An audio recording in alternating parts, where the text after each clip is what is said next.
ప్రియమైన దేవుని పిల్లలారా, మరొక శ్రేష్టమైన సందేశాన్ని ఈరోజు మనతో మాట్లాడటానికి దేవుడు ఈ మంచి సమయాన్ని మనకిచ్చారు. మరి భూమి మీద దుష్టుడు నివాసం చేస్తూ అనేకులను ఏ విధంగా ఆలోచనల చేత దారి తప్పిస్తూ ఉన్నాడో ఈ పాఠాలు మనం ధ్యానం చేస్తూ ఉన్నాం.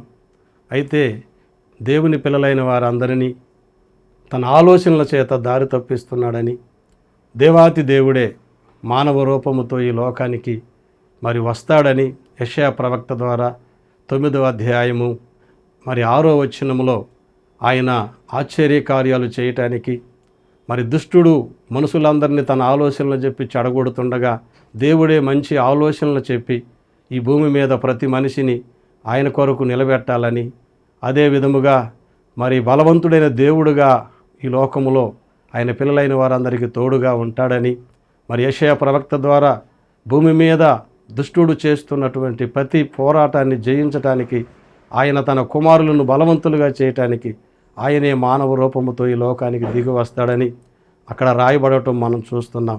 అదే విధముగా 2000 సంవత్సరాల క్రితమే యేసుక్రీస్తు ప్రభువారు ఈ లోకానికి దిగి వచ్చి దుష్టుని ఆలోచనలన్నీ మార్చివేసి వాడిని ఎదిరించటానికి, వాడిని జయించటానికి కావలసినటువంటి కృపను, సత్యమును, వాక్యమును, కావలసినటువంటి సందేశాన్ని ఈ భూమి మీదకి ప్రభువు తీసుకొని వచ్చారు.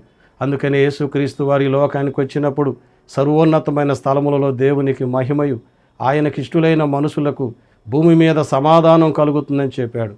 దుష్టుడు అంతకుముందు సమాధానం లేకుండా అందరినీ గలిబిలి చేస్తూ ఉండగా ఆశ్చర్యకరుడైన దేవుడు, ఆలోచనకర్త అయిన దేవుడు, బలవంతుడైన దేవుడు భూమి మీదకి దిగి వచ్చి ప్రతి మనిషిని బలవంతుడుగా మార్చి ఈరోజు ఆయన సంఘం విస్తరిస్తూ ఉన్నది.